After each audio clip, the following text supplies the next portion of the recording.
Shalom sahabat inspirasi. Yang menjadi dasar dari perenungan kita adalah dari 2 Tawarik pasal 30 ayat 1 yang berkata demikian.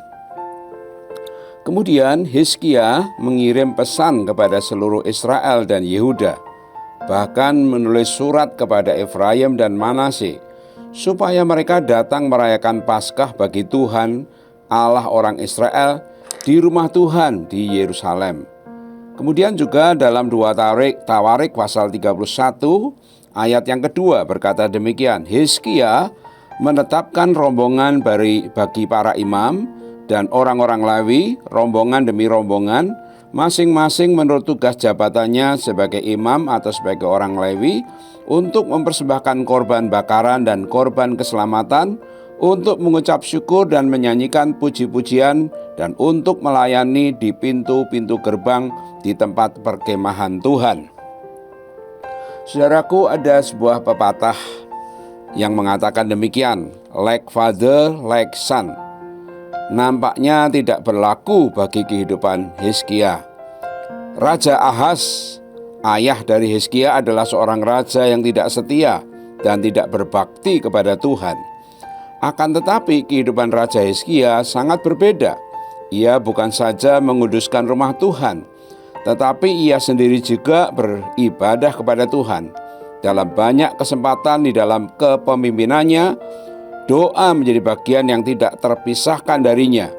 Ia juga mengadakan kembali perayaan Paskah yang tidak pernah lagi dilakukan sejak pecahnya Kerajaan Kesatuan. 2 Tawarik pasal 30 ayat yang ke-26.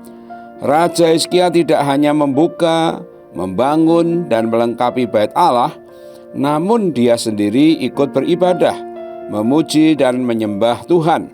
2 Tawarik pasal 29 ayat yang ke-30. Sebagai seorang raja, Hizkia pasti mempunyai kesibukan-kesibukan yang luar biasa.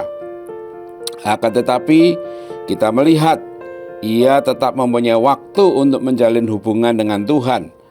Kesibukan memang dapat membunuh hubungan, baik dengan sesama maupun dengan Tuhan. Sibuk bekerja, sibuk pelayanan, termasuk pelayanan dalam gereja pun dapat menjadi musuh besar bagi kedewasaan rohani kita. Orang yang waktunya terlalu banyak dipakai di gereja pun belum tentu menjadikannya dewasa rohani. Di sisi yang lain, orang yang tak pernah ikut dalam pelayanan di gereja pasti tidak mengalami pertumbuhan rohani yang baik. Kedua-duanya jika dilakukan secara ekstrim akan mempunyai dampak yang tidak baik bagi kerohanian kita. Ada banyak pelayan di gereja, karena kesibukannya mereka tidak sempat lagi bersaat teduh, bahkan tidak sempat lagi beribadah. Gereja yang sehat perlu pelayan-pelayan yang sehat, termasuk mereka yang punya ibadah dan persekutuan yang sehat. Pelayanan itu penting, tetapi hubungan pribadi dengan Tuhan jauh lebih penting. Bagaimana dengan Anda sebagai pelayan Tuhan? Apakah Anda sudah menjaga persekutuan dengan Tuhan? Apakah kerohanian Anda dalam keadaan yang sehat? Selain beribadah, Hizkia juga mau berkorban bagi Tuhan. Hizkia, Raja Yehuda, telah menyumbangkan kepada jemaat 1.000 ekor lembu jantan dan 7.000 kambing domba. 2 Tawarik 30 ayat 24. Ibadah itu memerlukan suatu pengorbanan, bukan hanya menerima dan menerima saja. Dalam Roma pasal 12 ayat 1 dan 2 dikatakan, persembahkanlah tubuhmu sebagai persembahan yang hidup dan yang berkenan kepada Allah, itu adalah ibadahmu yang sejati. Persembahan dalam perjanjian lama adalah korban mati, tetapi persembahan dalam perjanjian baru adalah Kristus, korban hidup. Kita tidak perlu mati bagi Tuhan kalau Tuhan tidak menghendaki.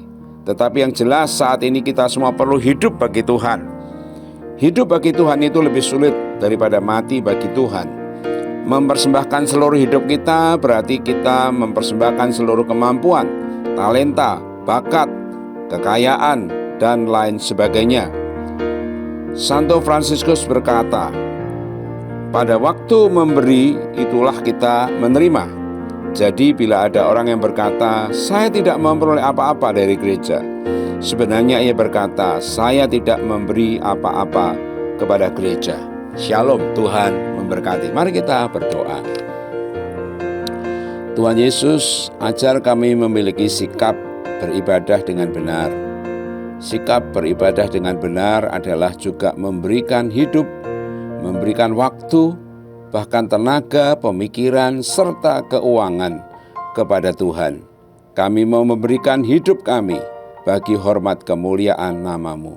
Dalam nama Tuhan Yesus hamba-Mu berdoa. Amin.